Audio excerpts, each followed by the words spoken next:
साथियों, रामचरितमानस में लिखा है, कलिजुग केवल हरिगुण गाहा, गावत नर पावही भवथाहा। अर्थात कलयुग में केवल भगवत नाम और लीला का कीर्तन ही परम साधन है।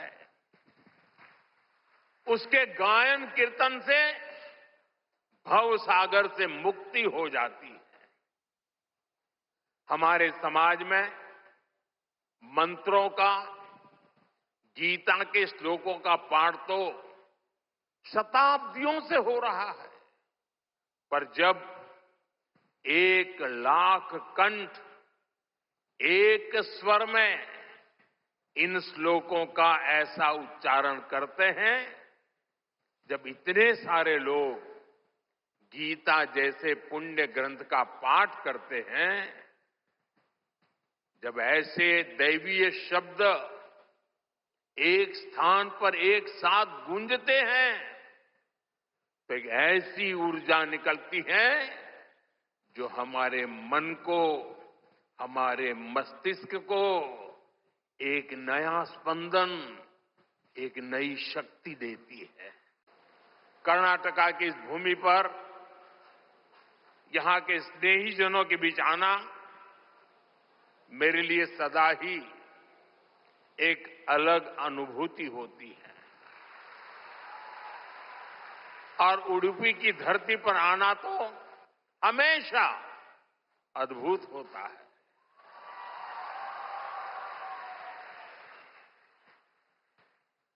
मेरा जन्म गुजरात में हुआ और गुजरात और उडुपी के बीच एक गहरा और विशेष संबंध रहा है।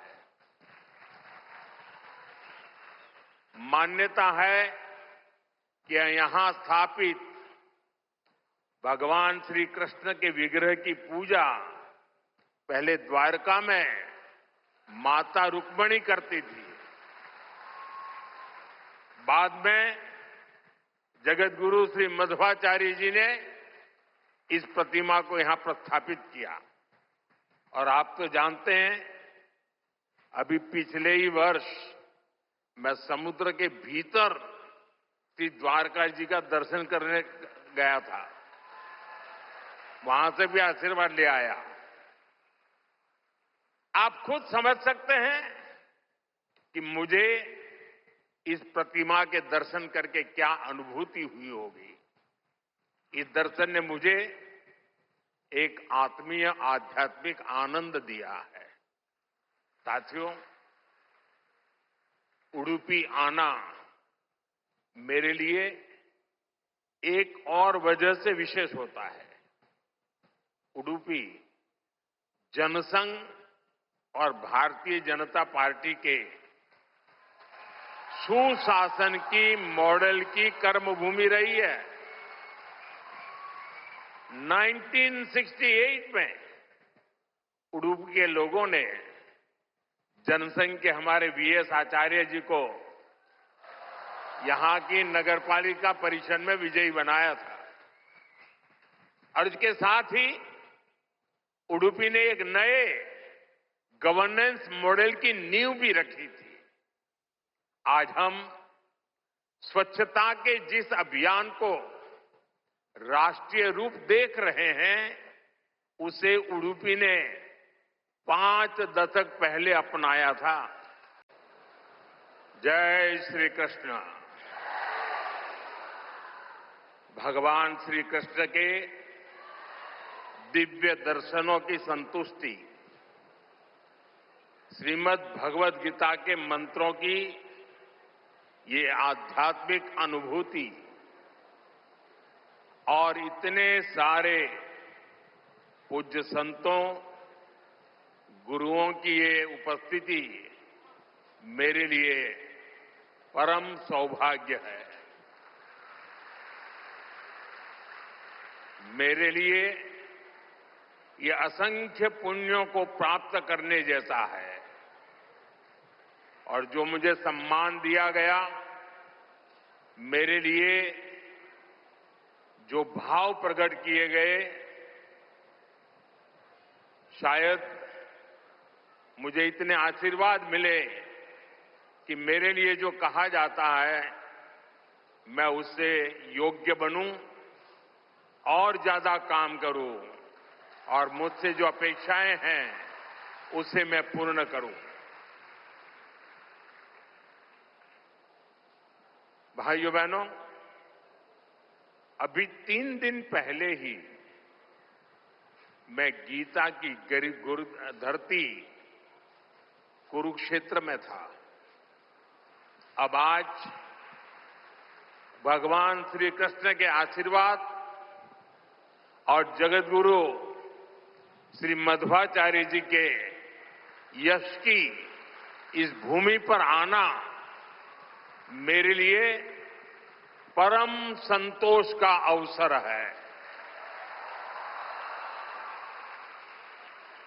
आज के इस अवसर पर जब 1 लाख लोगों ने एक साथ भगवत गीता के श्लोक पढ़े तो पूरे विश्व के लोगों ने भारत की सहस्त्र वर्षों की दिव्यता का साक्षात दर्शन भी किया है।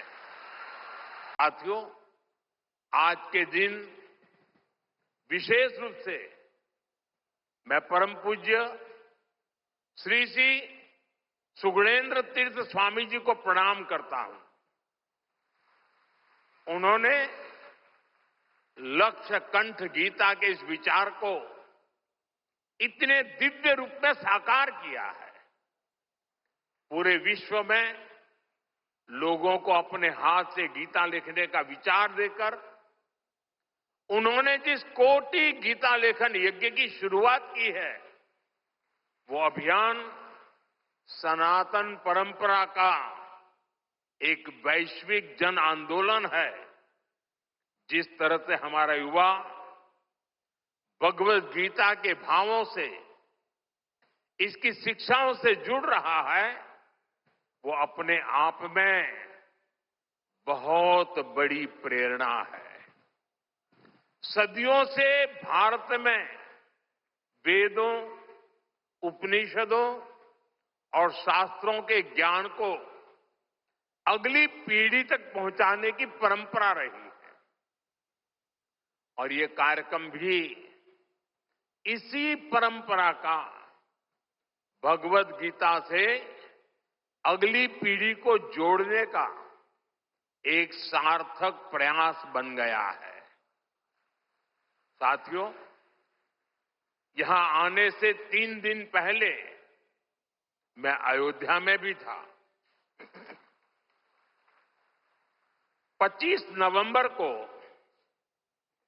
विवाह पंचमी के पावन दिन अयोध्या के राम जन्मभूमि मंदिर में धर्म ध्वजा की स्थापना हुई है।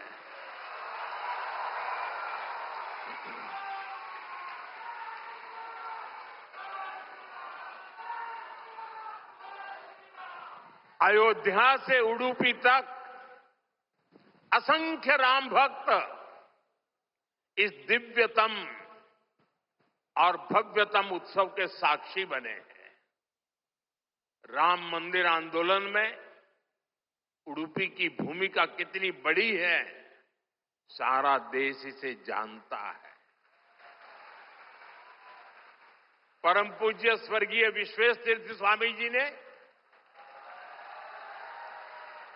दशकों पहले राम मंदिर के पूरे आंदोलन को जो दिशा दी, ध्वजारोहण समारोह उसी योगदान की सिद्धि का पर्व बना है।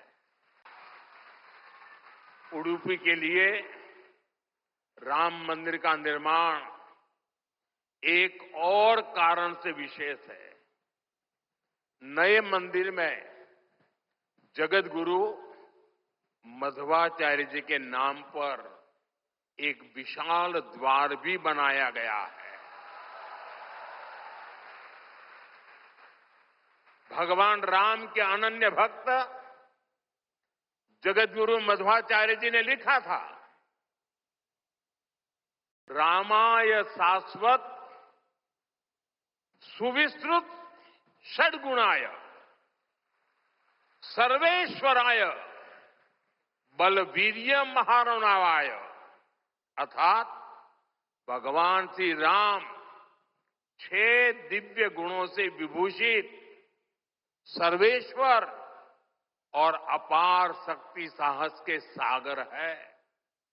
और इसलिए राम मंदिर परिसर का एक द्वार उनके नाम पर होना उडुपी, कर्नाटका और पूरे देश के लोगों के लिए बहुत गौरव की बात है।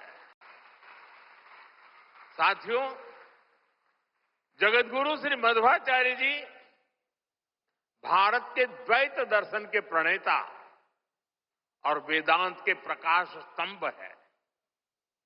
उनके द्वारा बनाई गई उडुपी के अष्टमठों की व्यवस्था संस्थाओं और नव परंपराओं के निर्माण का मूर्त उदाहरण है।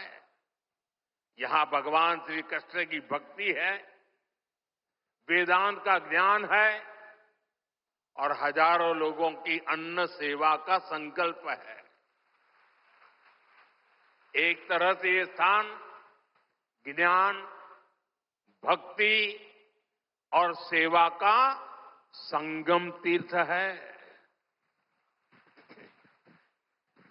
साथियों, जिस काल में जगतगुरु मध्वाचार्य जी का जन्म हुआ, उस काल में भारत बहुत सी आंतरिक और बाहर की चुनौतियों से जूझ रहा था। उस काल में उन्होंने भक्ति का वो मार्ग दिखाया जिससे समाज का हर वर्ग, हर मान्यता जुड़ सकते थे। और इसी मार्गदर्शन के कारण आज कई शताब्दियों के बाद भी उनके द्वारा स्थापित मठ प्रतिदिन लाखों लोगों की सेवा का कार्य कर रहे हैं। उनकी प्रेरणा के कारण द्वैत परंपरा में ऐसी कई विभूतियां जन्मी हैं जिन्होंने सदा धर्म, सेवा और समाज निर्माण का काम आगे बढ़ाया। गीता के शब्द सिर्फ व्यक्ति नहीं, राष्ट्र की नीति को भी दिशा देते हैं। भगवत गीता में श्री कृष्ण ने सर्वभूत हिते रताः ये बात कही है। गीता में ही कहा गया है, लोक संग्रहम एवापि संपश्यन कर्तुम अहर्षि।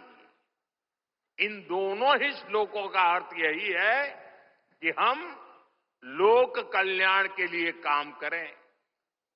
अपने पूरे जीवन में जगतगुरु मध्वाचार्य जी ने इन्हीं भावों को लेकर भारत की एकता को सशक्त किया। साथियों, आज सबका साथ, सबका विकास, सर्वजन हिताय, सर्वजन सुखाय, ये हमारी नीतियों के पीछे भी भगवान श्री कृष्ण के इन्हीं श्लोकों की प्रेरणा है। भगवान श्री कृष्ण हमें गरीबों की सहायता का मंत्र देते हैं और इसी मंत्र की प्रेरणा आयुष्मान भारत और पीएम आवास जैसी स्कीम का आधार बन जाती है। भगवान श्री कृष्ण हमें नारी सुरक्षा, नारी सशक्तिकरण का ज्ञान सिखाते हैं और उसी ज्ञान की प्रेरणा से देश नारी शक्ति बंधन अधिनियम का ऐतिहासिक निर्णय करता है। कृष्ण हमें सबके कल्याण की बात सिखाते हैं और यही बात वैक्सीन मैत्री, सोलर अलायंस और वसुधैव कुटुंबकम की हमारी नीतियों का आधार बनती है। साथियों, श्री कृष्ण ने गीता का संदेश युद्ध की भूमि पर दिया था और भगवत गीता हमें ये सिखाती है कि शांति और सत्य की स्थापना के लिए अत्याचारियों का अंत भी आवश्यक है।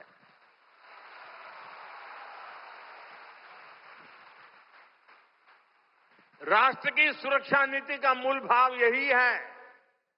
हम वसुधैव कुटुंबकम कहते हैं और हम धर्मो रक्षति रक्षितः का मंत्र भी दोहराते हैं। हम लाल किले से श्री कृष्ण की करुणा का संदेश भी देते हैं और उसी प्राचीर से मिशन सुदर्शन चक्र की उद्घोषणा भी करते हैं। मिशन सुदर्शन चक्र यानी देश के प्रमुख स्थानों की, देश के औद्योगिक और सार्वजनिक क्षेत्रों की सुरक्षा की ऐसी दीवार बनाना जिसे दुश्मन भेद न पाए और अगर दुश्मन दुस्साहस दिखाए तो फिर हमारा सुदर्शन चक्र उसे तबाह कर दे। साथियों, ऑपरेशन सिंदूर की कार्रवाई में भी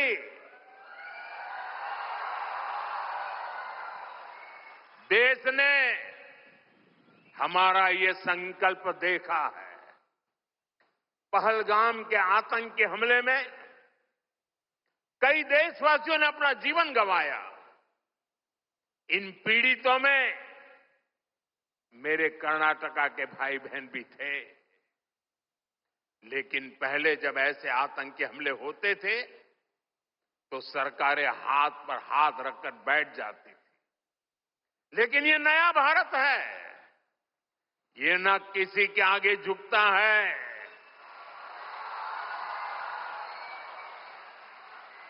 और न ही अपने नागरिकों की रक्षा के कर्तव्य से डिगता है। 5वें संकल्प के रूप में हमें नेचुरल फार्मिंग को बढ़ावा देना है। हमारा छठा संकल्प होना चाहिए कि हम हेल्थी लाइफस्टाइल को अपनाएंगे, मिलेट्स अपनाएंगे और खाने में तेल की मात्रा कम करेंगे। हमारा 7वां संकल्प ये हो कि हम योग को अपनाएं, इसे जीवन का हिस्सा बनाएं। 8वां संकल्प मैन्युस्क्रिप्ट्स, पांडुलिपियों के संरक्षण में सहयोग करें। हमारे देश का बहुत सा पुरातन ज्ञान पांडुलिपियों में छिपा हुआ है। इस ज्ञान को संरक्षित करने के लिए केंद्र सरकार ज्ञान भारतम मिशन पर काम कर रही है। आपका सहयोग इस अमूल्य धरोहर को बचाने में मदद करेगा। साथियों, आप 9वां संकल्प लें कि हम कम से कम देश के 25 ऐसे स्थानों का दर्शन करेंगे जो हमारी विरासत से जुड़े हैं। जैसे मैं आपको कुछ सुझाव देता हूं, 3-4 दिन पहले कुरुक्षेत्र में महाभारत अनुभव केंद्र की शुरुआत हुई है। मेरा आग्रह है कि आप इस केंद्र में जाकर भगवान श्री कृष्ण का जीवन दर्शन देखें। गुजरात में हर साल भगवान श्री कृष्ण और मां रुक्मणी के विवाह को समर्पित माधोपुर मेला भी लगता है। देश के कोने कोने से और खास करके नॉर्थ ईस्ट से बहुत से लोग इस मेले में खास तौर पर पहुंचते हैं। आप भी अगले साल इसमें जाने का प्रयास जरूर करिएगा। हम शांति की स्थापना भी जानते हैं और शांति की रक्षा करना भी जानते हैं। साथियों, भगवत गीता हमें कर्तव्यों का, हमारे जीवन संकल्पों का बोध कराती है और इसी प्रेरणा से मैं आज आप सभी से कुछ संकल्पों का आग्रह भी करूंगा। ये आग्रह नव संकल्प की तरह हैं, जो हमारे वर्तमान और भविष्य के लिए बहुत आवश्यक है। संत समाज जब इन आग्रहों पर अपना आशीर्वाद दे देगा तो इन्हें जन जन तक पहुंचने से कोई रोक नहीं पाएगा। साथियों, हमारा पहला संकल्प होना चाहिए कि हमें जल संरक्षण करना है, पानी बचाना है, नदियों को बचाना है। हमारा दूसरा संकल्प होना चाहिए कि हम पेड़ लगाएंगे। देश भर में एक पेड़ मां के नाम अभियान को गति मिल रही है। इस अभियान के साथ अगर सभी मठों का सामर्थ्य जुड़ जाएगा तो इसका प्रभाव और व्यापक होगा। तीसरा संकल्प कि हम देश के कम से कम एक गरीब का जीवन सुधारने का प्रयास करें। मैं ज्यादा नहीं कह रहा हूं। चौथा संकल्प स्वदेशी का विचार होना चाहिए। एक जिम्मेदार नागरिक के रूप में हम सब स्वदेशी को अपनाएं। आज भारत आत्मनिर्भर भारत और स्वदेशी के मंत्र पर आगे बढ़ रहा है। हमारी अर्थव्यवस्था, हमारे उद्योग, हमारी टेक्नोलॉजी सब अपने पैरों पर मजबूती से खड़े हो रहे हैं। इसलिए हमें जोर शोर से कहना है, vocal for local, vocal for vocal, vocal. पांचवें संकल्प के रूप में हमें नेचुरल फार्मिंग को बढ़ावा देना है। हमारा छठा संकल्प होना चाहिए कि हम हेल्थी लाइफस्टाइल को अपनाएंगे, मिलेट्स अपनाएंगे और खाने में तेल की मात्रा कम करेंगे। हमारा सातवां संकल्प ये हो कि हम योग को अपनाएं, इसे जीवन का हिस्सा बनाएं। आठवां संकल्प मैन्युस्क्रिप्ट्स, पांडुलिपियों के संरक्षण में सहयोग करें। हमारे देश का बहुत सा पुरातन ज्ञान पांडुलिपियों में छिपा हुआ है। इस ज्ञान को संरक्षित करने के लिए केंद्र सरकार ज्ञान भारतम मिशन पर काम कर रही है। आपका सहयोग इस अमूल्य धरोहर को बचाने में मदद करेगा। साथियों, आप नौवां संकल्प लें कि हम कम से कम देश के 25 ऐसे स्थानों का दर्शन करेंगे जो हमारी विरासत से जुड़े हैं। जैसे मैं आपको कुछ सुझाव देता हूं, 3-4 दिन पहले कुरुक्षेत्र में महाभारत अनुभव केंद्र की शुरुआत हुई है। मेरा आग्रह है कि आप इस केंद्र में जाकर भगवान श्री कृष्ण का जीवन दर्शन देखें। गुजरात में हर साल भगवान श्री कृष्ण और मां रुक्मणी के विवाह को समर्पित माधोपुर मेला भी लगता है। देश के कोने कोने से और खास करके नॉर्थ ईस्ट से बहुत से लोग इस मेले में खास तौर पर पहुंचते हैं। आप भी अगले साल इसमें जाने का प्रयास जरूर करिएगा। हम शांति की स्थापना भी जानते हैं और शांति की रक्षा करना भी जानते हैं। साथियों, भगवत गीता हमें कर्तव्यों का, हमारे जीवन संकल्पों का बोध कराती है। और इसी प्रेरणा से मैं आज आप सभी से कुछ संकल्पों का आग्रह भी करूंगा। ये आग्रह नव संकल्प की तरह हैं, जो हमारे वर्तमान और भविष्य के लिए बहुत आवश्यक है। संत समाज जब इन आग्रहों पर अपना आशीर्वाद दे देगा तो इन्हें जन जन तक पहुंचने से कोई रोक नहीं पाएगा। साथियों, हमारा पहला संकल्प होना चाहिए कि हमें जल संरक्षण करना है, पानी बचाना है, नदियों को बचाना है।